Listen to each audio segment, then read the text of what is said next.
Brown and perhaps the evidence that he was set up. A text that was sent from Bailey Curran, purportedly the woman who to, said that she put a gun to his head. Right, the beauty queen, former beauty queen, that was sent from her to an acquaintance on the night that she got kicked out of the house. And the text is pretty explicit in that it says, "I'm going to set up Chris Brown," if it's real. And now, essentially, we don't have to read the whole thing to you, but essentially the text, it's a long text to this guy who she wanted to pick her up at Chris's house after she got thrown out and supposedly the gun pointed at her head. And she's saying, Chris Brown wanted to shoot me. I'm going to say that. I'm going to set him up. And she kind of said, look, I need you to come pick me up now. And if you don't, I'm going to tell people that Chris pulled a gun on me, that Chris threatened to shoot me, and I'm going to ruin him. Now that text, she denies sending that text, number one. Number two, I know Chris's lawyer, Mark Garrigus, had... No, I want to know who you're going to see. So now you gotta follow me. I am. I would like to introduce myself. I do not want to speak with you. Please stop following me. I'm going to call the cops for harassment. That's my next step. You just follow me all the way to my door. As a player. And you see my keys in the door. That is so, As a record, I just want to say hi. Ma'am, What is your name? Ma'am, you just, no. Have a good night, ma'am.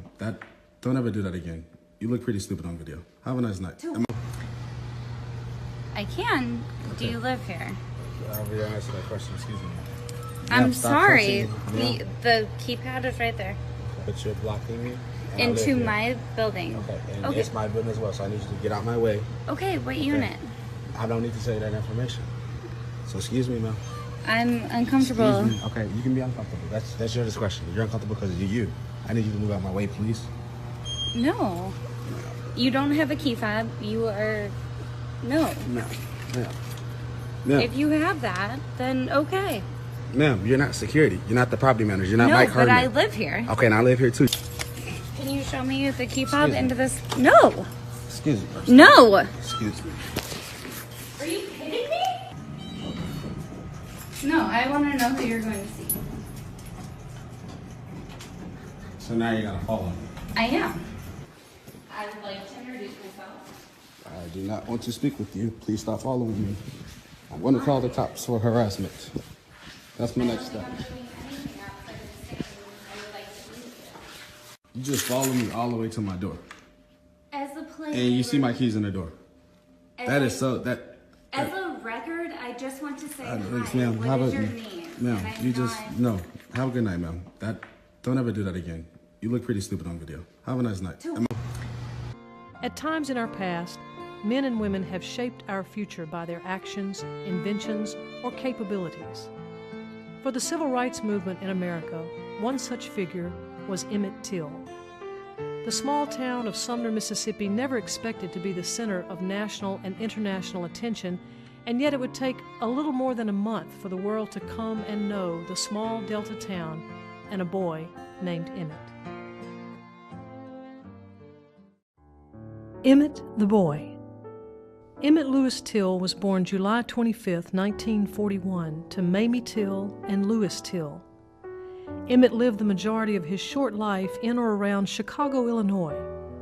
While he never knew his father, Emmett's mother, Mamie, was a strong influence in his life. Defying the social constraints and discrimination she faced as an African-American woman growing up in the 1920s and 1930s, Mamie Till excelled both academically and professionally. She was only the fourth black student to graduate from suburban Chicago's predominantly white Argo Community High School, and the first black student to make the school's A honor roll. While raising Emmett Till as a single mother, she worked long hours for the Air Force as a clerk in charge of secret and confidential files.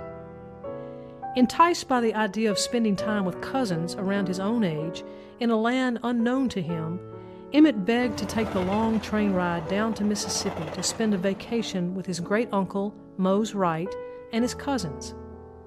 Mamie allowed him to go, but it was against her better judgment, for as she packed his case for the trip, she warned him to be respectful of all white men and women.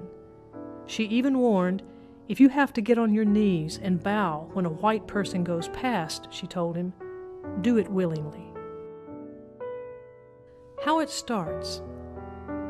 From a world where he was surrounded by businesses run by African Americans and a neighborhood bursting with culture and vibrancy, Emmett found himself deposited in the humid, stagnant agrarian landscape of the Mississippi Delta on the 20th of August, 1955. It was this brief and tragic trip that will forever tie the young Emmett Till to Mississippi's turbulent past. While the story will never be completely clear, what is known is that on the 24th of August, Emmett and his cousins entered Bryant's grocery store and meat market in Money, Mississippi. While inside, Emmett either whistled or gestured to Carolyn Bryant. Whatever his action was, a fire was ignited that would only rage on through the next few days and over the course of a few weeks of the murder trial and give energy to the burgeoning civil rights movement. The Fears of Others. From his 1956 essay on fear, William Faulkner writes, "If the facts as stated in the Look magazine account of the Till affair are correct, this remains. 2 adults, armed, in the dark, kidnap a 14-year-old boy and take him away to frighten him.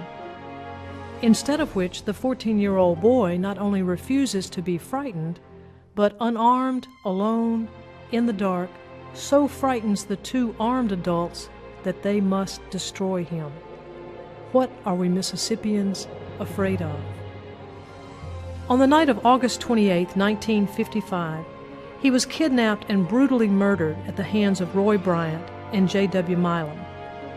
Emmett's body was soon discovered in the Tallahatchie River, almost unidentifiable except for his late father's ring on his finger. Initially, Mississippians, both white and black, condemned Bryant and Milam, but as word of the murder spread throughout the nation, attitudes began to change. Mississippians felt that the entire state had been condemned for the actions of 2 of its residents. Furthermore, a story describing the murderer's motivations began to spread and to define the case to many. Carolyn Bryant, wife of Roy Bryant, told of inappropriate behavior from Emmett toward her and of a whistle at her.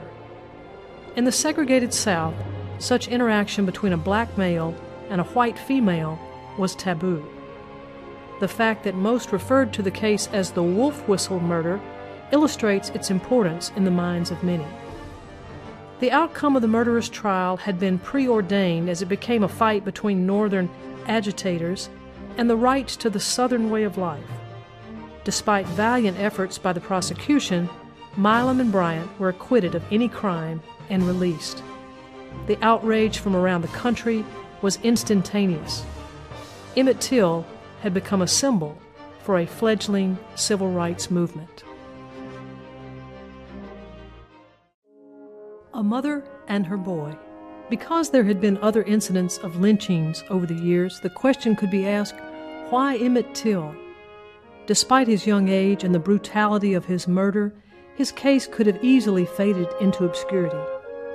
Perhaps the key factor in elevating the Till murder in the public eye above other lynching cases was Emmett's mother, Mamie Till Bradley. Upon the discovery and identification of the body, Mamie embarked on a crusade to inform the world about what had happened to her child. She even made the dangerous trip to Mississippi for the trial and was in the courtroom every day while there. The culmination of her efforts came with the public display of Emmett's mutilated and bloated body in Chicago. As Mamie Till Bradley described, "I couldn't bear the thought of people being horrified by the sight of my son, but on the other hand, I felt the alternative was even worse. After all, we had averted our eyes for far too long, turning away from the ugly reality facing us as a nation. Let the world see what I've seen." What we leave behind us when we go. The outrage that grew from that effort changed the Emmett Till case from murder into an emotional flashpoint for the civil rights movement. 100 days after the Till murder, Rosa Parks teamed with a young pastor named Martin Luther King Jr. to protest the segregation of public transportation in Montgomery, Alabama. Rosa Parks reflected on why she did not take a seat at the back of the bus that day. "I thought about Emmett, and I could not go back." These events propelled the issue of civil rights into the public conscience and sent out a clarion call for social change in America. Historian Robin Kelly declared, "We are not going to die like this. Instead, we're going to live and transform the South so people won't have to die like this."